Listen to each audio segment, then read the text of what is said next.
Bonsoir messieurs, dames. Alors cet après-midi, nous allons parler du 38e cours d'art dramatique. Va-t-il passer, ne va-t-il pas passer avec la morale de l'acteur?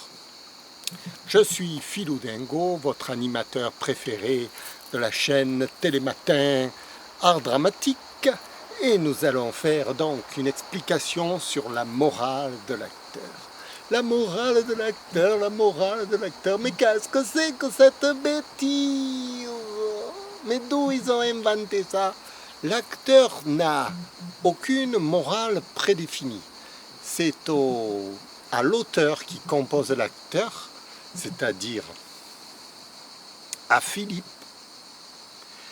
de créer cette morale chez l'acteur, chez le personnage bien sûr, chez Philou Dingo.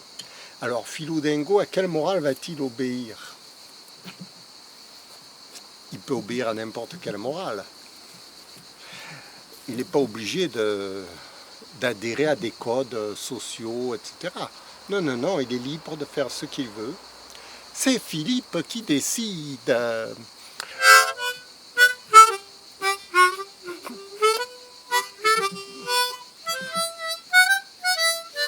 Philippe, c'est qui? C'est le metteur en scène, c'est le créateur, c'est celui qui a inventé Philou Dingo.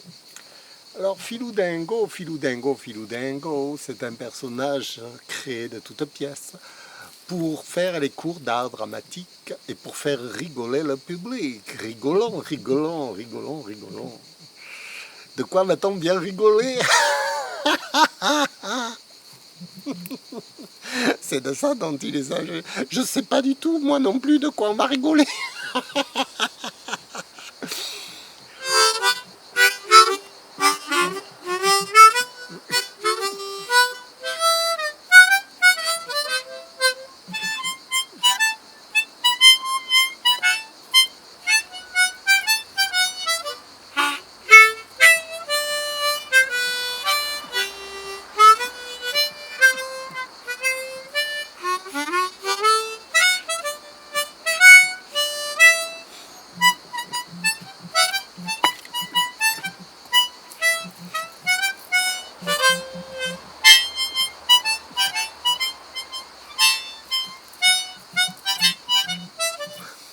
Alors, voilà, si vous voulez, le comique va être créé de toutes pièces par rapport justement à la morale de l'acteur.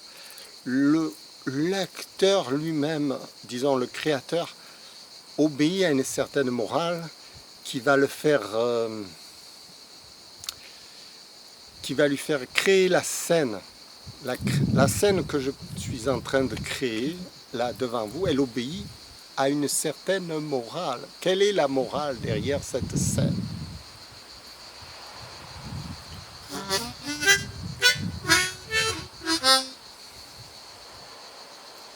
Alors, la morale. La morale, si vous voulez, c'est le lien social. C'est ce qui permet aux êtres humains de s'entendre les uns avec les autres d'après un consensus. Et le cinéma est là pour justement créer ce consensus, montrer des exemples et expliquer aux gens que suivant la morale du personnage, le personnage va aboutir dans telle ou telle situation. Le personnage va être heureux ou malheureux, suivant qu'il obéit à telle ou telle morale. C'est éducatif, le cinéma est éducatif. C'est un modèle social en miniature, recréé. Alors, le cours d'art dramatique, quelle est sa finalité, on va dire? La finalité, c'est un but éducatif.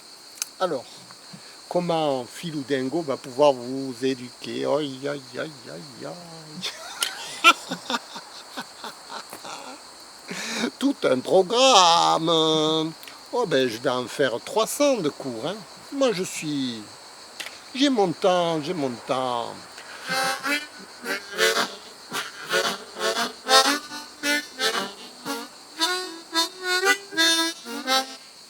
Alors, le but de cette éducation, c'est de vous permettre à vous de créer votre propre personnage en fonction de votre propre morale. Parce que lorsque vous aurez une certaine morale bien précise en tête, vous pourrez agir suivant les codes de votre morale. Alors, bien sûr, chacun d'entre nous a sa propre vision de la vie et sa propre façon de vivre. Et le cinéma, c'est de montrer un peu tout ça, quoi. D'expliquer un peu tout ça. Voilà. J'espère que ça va. Pour la première étape de ce cours 38 d'art dramatique, je reviens, je vais écouter le son.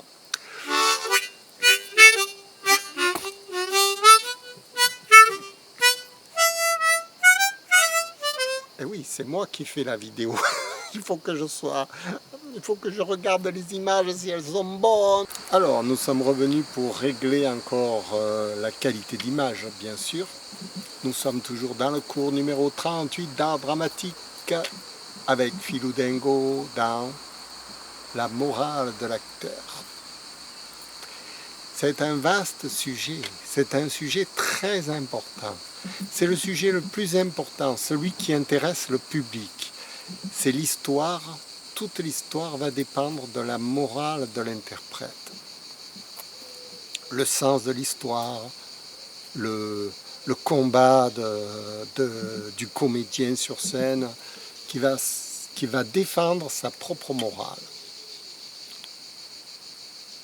Envers et contre tous.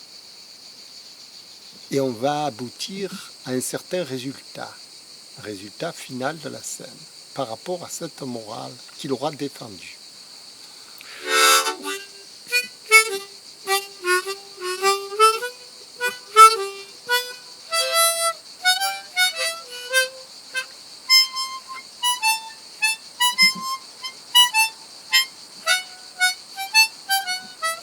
Alors, justement, c'est là où le comédien doit être très honnête envers le spectateur et lui-même. C'est-à-dire qu'il ne doit pas tricher par rapport à sa morale, il doit l'incorporer, il doit bien être conscient que son personnage obéit à sa morale. Et c'est l'exemple qu'il va donner sur scène qui va intéresser les spectateurs. Eh oui, eh oui, eh oui. C'est-à-dire qu'un comédien qui aura une morale douteuse va paraître douteux sur scène.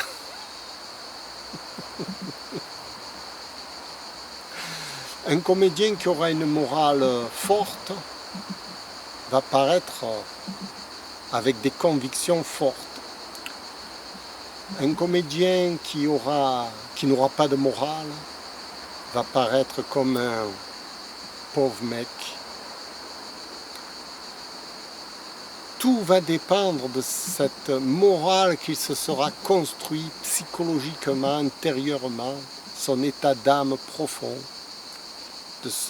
de sa réalité profonde qu'il va exprimer sur scène. Et s'il arrive justement à jouer avec cette morale, à défendre sa morale sur scène, on va avoir un acteur extraordinaire.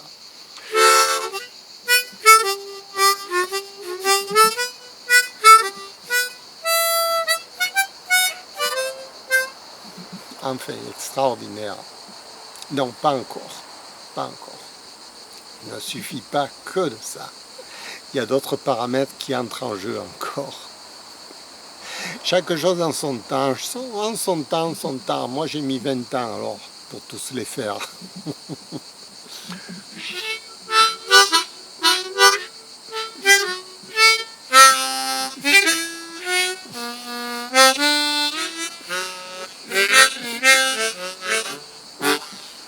Alors, on va déjà voir l'étape numéro 2, si elle est meilleure que l'étape numéro 1.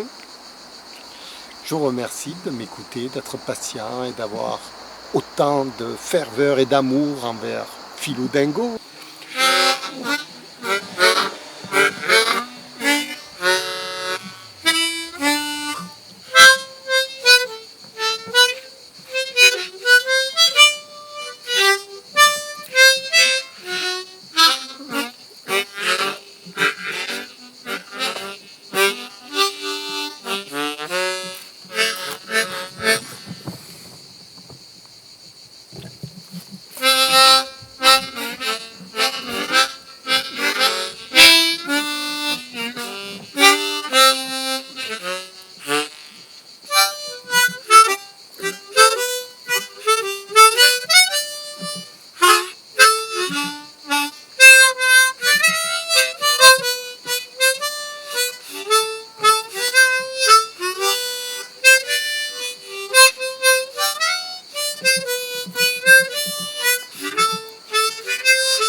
Alors, j'étais en train d'expliquer, parce que là j'en suis à la 3e étape de mon petit cours d'art dramatique numéro 38. Et oui, parce que je fais des réglages de caméra, de mise au point, de son, de tonalité. Là je suis en fait en sépia, autofocus continu mais avec traçabilité lente, de façon à ce que l'autofocus ne fasse pas sans arrêt du pompage avec l'extérieur de l'écran. Voilà, en gros, hein, en gros. Après, je peux vous expliquer tous les instruments techniques, etc. Alors là, on rentre dans un cours de photographe, vidéaste, tout ça, qui n'est pas mon domaine.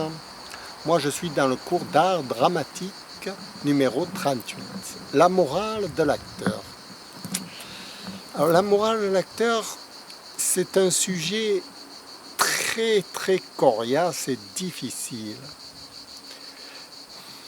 Parce que les comédiens s'impliquent dans leur personnage et ensuite ils veulent expliquer au public que ça ne les regarde pas, que ça ne les concerne pas, ce qu'ils ont joué sur scène. Moi je veux bien. De toute façon, le personnage, le public ne s'intéresse que au personnage. Et donc on va parler de la morale du personnage. Le personnage, c'est Philou Dingo, par exemple, votre serviteur. Serviteur. Hein. J'en ai marre, moi, d'être le serviteur. Hein. Bon. Alors, disons professeur. Allez, vous me l'accordez quand même. Je suis le professeur ou je ne suis pas le professeur? Je vous apprends quelque chose, là. Je suis là pour ça. Bon, ok. Alors, Philou Dingo, votre maître à penser,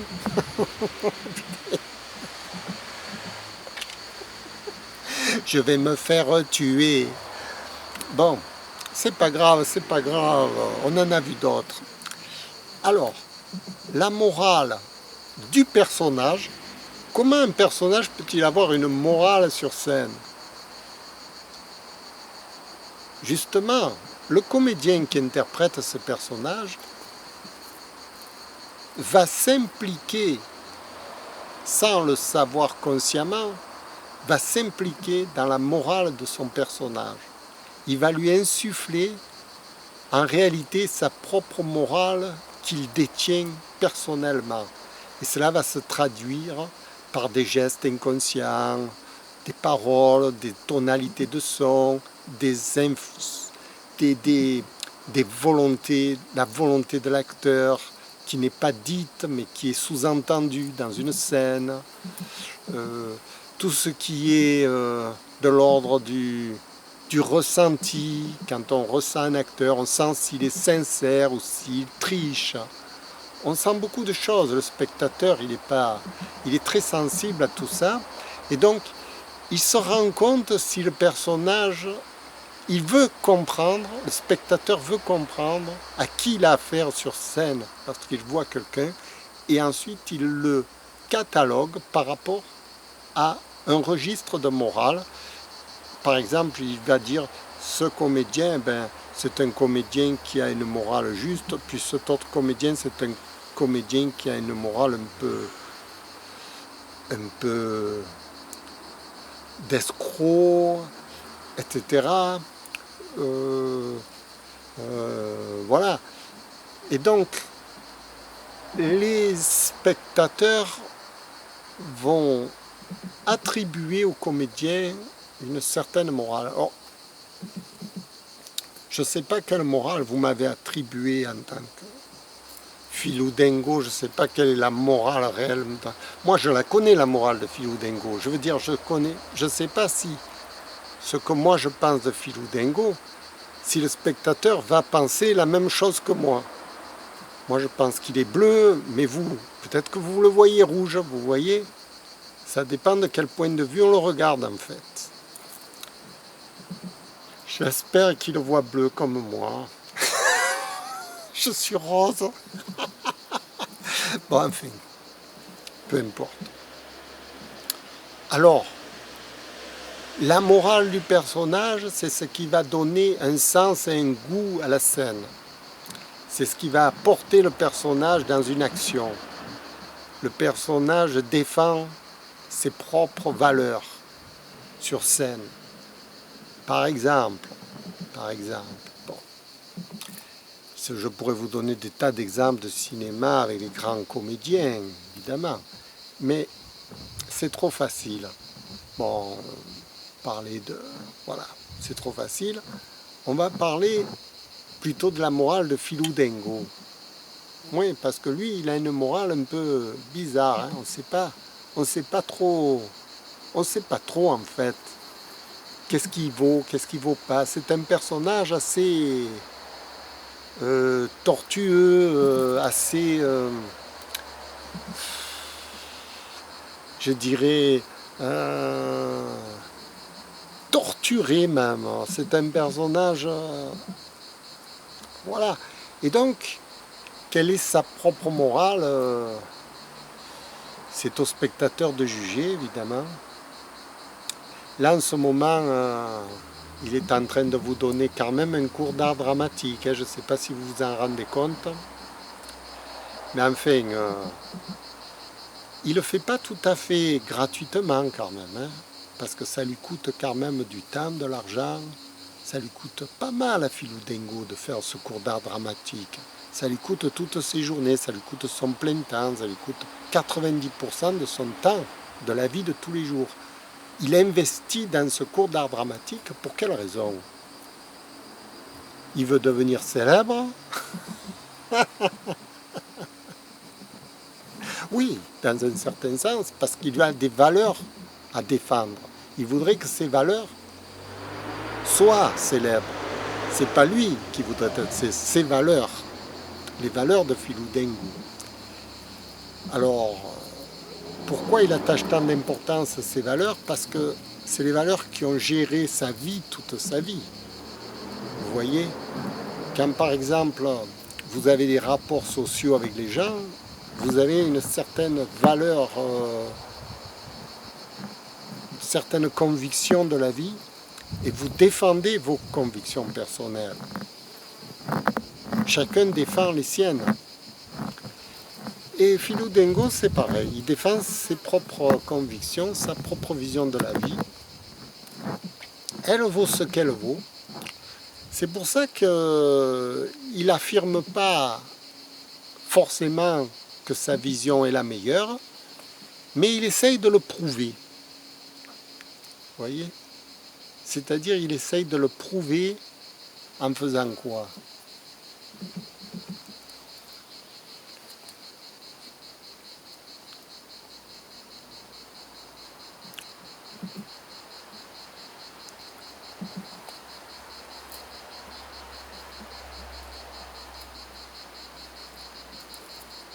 Vous savez, la vie, c'est un jeu. C'est un jeu où chacun joue son jeu. Et celui qui joue le mieux gagne à la fin. Voilà. Et Philou Dengo, c'est pareil. Il joue son jeu. Et à la fin de la partie, est-ce que c'est lui qui va gagner ou c'est lui qui va perdre? Il n'en sait rien. Vous voyez? Mais il joue son jeu et il montre son jeu. Il dit, voilà, moi je joue son jeu, mon jeu. Et voilà à quoi j'aboutis. Parce que c'est la vie qui va nous donner le résultat du jeu que chacun joue. Et ce résultat, il est intéressant de comprendre. Alors, ce film, c'est un témoignage d'un jeu. À tel moment, Philou Dengo, il était devant la caméra, il faisait des tutos d'art dramatique. Mais qu'est-ce qu'il va devenir, Philou Dengo, dans l'avenir? Si Philou Dengo réussit mieux que les autres qui ont joué, chacun joue son jeu, s'il réussit mieux que les autres, on aura une preuve qu'il a fait ça à tel moment et que ça lui a conduit dans le futur à une certaine réussite. Donc on pourra s'appuyer sur l'expérience de Philou Dengo pour dire voilà, lui il a fait ça, ça, ça, ça, et ça l'a conduit à ce résultat futur. Vous voyez? C'est un cheminement logique sur lequel on peut construire le futur. Voilà, c'est le seul but logique de ce tuto que Philou Dingo explique, que j'explique enfin. C'est moi Philou Dingo, mince. Qui c'est Philou Dingo? Disons que j'avance mes pions et mes pions vont me conduire à un certain résultat. Le résultat, ce sera quoi? Qu'est-ce qu'il vise, Philou Dingo? Philou Dingo, il aimerait que le monde aille meilleur. Oui. Il se bat pour ça. Sa morale, c'est de mettre les hommes sur la voie de la construction, de l'harmonie, de la bonne circulation, de la bonne entente, de la bonne entente cordiale, comme on pourrait dire. C'est ça. C'est parce que s'il n'y a pas cette entente cordiale, comment voulez-vous que les choses aillent mieux entre nous? Il faut se poser des questions parfois. Ça ne sert à rien d'avoir de la matérialité encore mieux et encore plus si on n'a pas d'entente cordiale les uns avec les autres. Parce que l'homme est un individu social avant tout. C'est sur la sociabilité que ses actions prennent de la valeur. C'est pas sur son portefeuille en banque. Si par exemple Philou Dingo termine archi milliardaire, seul dans sa tour d'ivoire, et qu'il n'a aucune sociabilité avec le monde, moi j'estime qu'il aura raté sa vie. Si Philou Dingo termine seul, pareil, sur le trottoir, ruiné et foutu, sans aucune sociabilité, il aura aussi raté sa vie. Par contre, si Philou Dingo n'a plus d'argent, mais qu'il a beaucoup d'amis, il aura réussi sa vie. Parce que ce sont ses amis qui vont l'enrichir. Vous voyez? Vous comprenez? Ses amis profonds, je veux dire, ses vrais amis. Là, si vous voulez, le but de la sociabilité, c'est de se créer de vrais rapports avec les gens, pas de faux rapports, pas des rapports commerciaux, cela, c'est pas des rapports futiles, c'est des rapports, des vrais rapports. Par exemple, si Philou Dingo, il aime une femme, ce sera vraiment de l'amour. Ce ne sera pas pour tirer un coup. Elle n'a rien à foutre. Bon, parlons pas vulgaire. Parlons sérieux, c'est pareil. Avec les hommes, si Philou Dingo rencontre un homme, c'est pour tisser un lien social, concret, réel, et pas un lien d'intérêt virtuel pour gagner du fric. Ça, il s'en fout de ça. Ce qui compte, c'est d'être vrai dans la relation. Et c'est l'exemple qu'il donne sur scène. Le lien social, c'est-à-dire, c'est pas un lien social, c'est un lien social qui obéit à sa morale, par rapport à sa morale. C'est-à-dire que s'il établit un lien social en contradiction avec sa morale, ça ne va pas. Il faut que ça soit en conformité, vous voyez, avec ce qu'il juge, ce qu'il pense. Qu'une relation soit enrichissante pour lui. Enrichissante, alors, voilà, ça dépend de quoi l'homme est, ça dépend de ce que l'homme aime être enrichi. Moi, j'aime les relations sincères, les relations justes, les relations honnêtes. Les relations, la valeur de l'homme est mise en avant, est valorisée. J'aime la récompense du travail, j'aime la juste récompense, j'aime et je suis contre le mensonge, la tricherie, l'escroquerie, s'enrichir sur le dos des autres, sans rien foutre. exploitation de l'homme par l'homme. Voilà, je suis contre toutes ces... Il y en a d'autres qui vont apprécier d'exploiter les autres hommes. Ils vont se sentir fiers de le faire. Est-ce que réellement, maintenant, ça les concerne? C'est pour ça qu'on a le débat. C'est pour ça qu'on discute entre nous. Moi, j'aime ce qui est sincère. Je suis une merde, je l'accepte, je suis une merde. Je vous dirais, il y a des tas de domaines où je ne vaux rien. Et je l'accepte. Je suis conscient de moi. Je suis conscient de ce que je vaux aussi, du travail que j'ai fourni. Quand je fais une œuvre où j'ai mis beaucoup de temps, beaucoup de passion, beaucoup d'art, d'ingénierie, je pense que c'est une œuvre qui a de la valeur. Si j'y mets pas beaucoup de temps, elle vaut rien. Si j'y mets pas beaucoup d'efforts, pour moi, c'est pas valorisant. Une œuvre pour moi doit être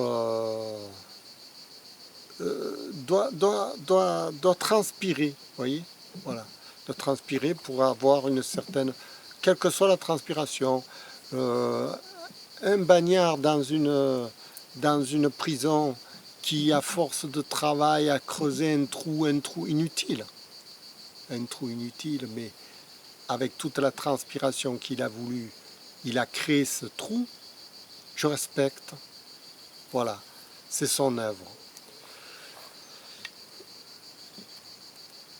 C'est pour ça qu'on a ce débat. On a ce débat social, on aime la télévision, on aime les gens, on aime écouter les gens, on se situe par rapport à la hiérarchie sociale. Bon, évidemment, l'homme actuel, la culture de l'homme actuel est très pauvre, en ce sens que l'homme ne sait pas discerner d'un homme bon, d'un homme mauvais. En ce sens que il n'y a que les lois pour distinguer. Un homme a volé, il est jugeable comme un voleur. Un homme qui a volé, qui n'est pas pris, n'est pas un voleur. Voilà. Un homme qui n'est pas pris, un homme qui a escroqué, qui n'est pas chopé, est un homme libre. Il y a une anormalité à ce moment-là. Parce que c'est quoi qui va définir un homme libre d'un homme en prison? C'est celui qui s'est fait choper. Celui-là est en prison, celui-là est coupable. Celui qui n'est pas en prison n'est pas coupable. On a l'esprit assez étroit, hein, vous voyez? Si pour rendre un homme coupable d'un homme bon, d'un homme mauvais, il faut qu'on le juge par des avocats et tout ça, pour savoir si il a commis un crime ou pas, on est vraiment très peu développé dans le jugement. Et là, ça va changer. L'homme va acquérir de lui-même la capacité à juger les gens avec qui il discute, savoir si cet homme est bon ou mauvais. Il doit le savoir. L'homme doit le savoir. S'il ne sait pas ça, ne peut pas bâtir de futur. Parce que votre interlocuteur à qui vous avez affaire, si c'est un homme mauvais qui va vous entraîner dans le trou, vous êtes foutu. Vous êtes foutu de faire des projets avec un personnage pareil. Donc, la principale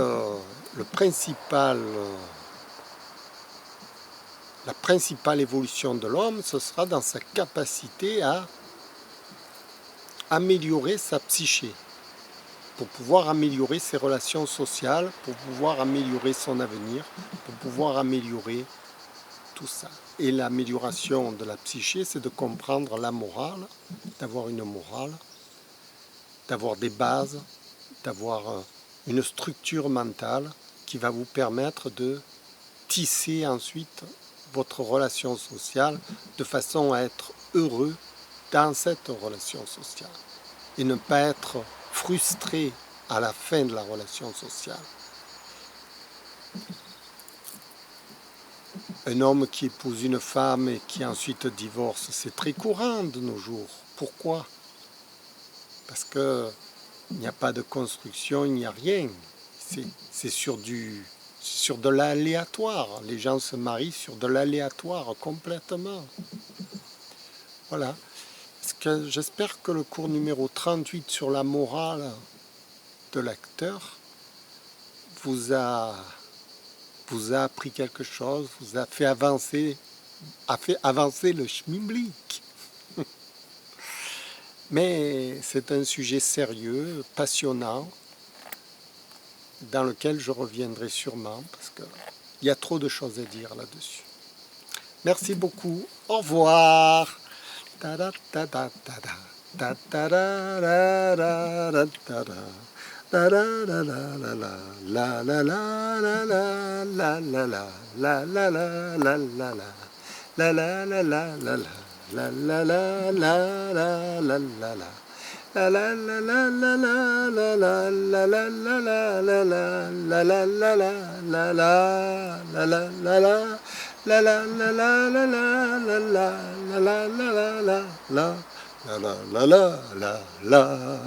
Merci.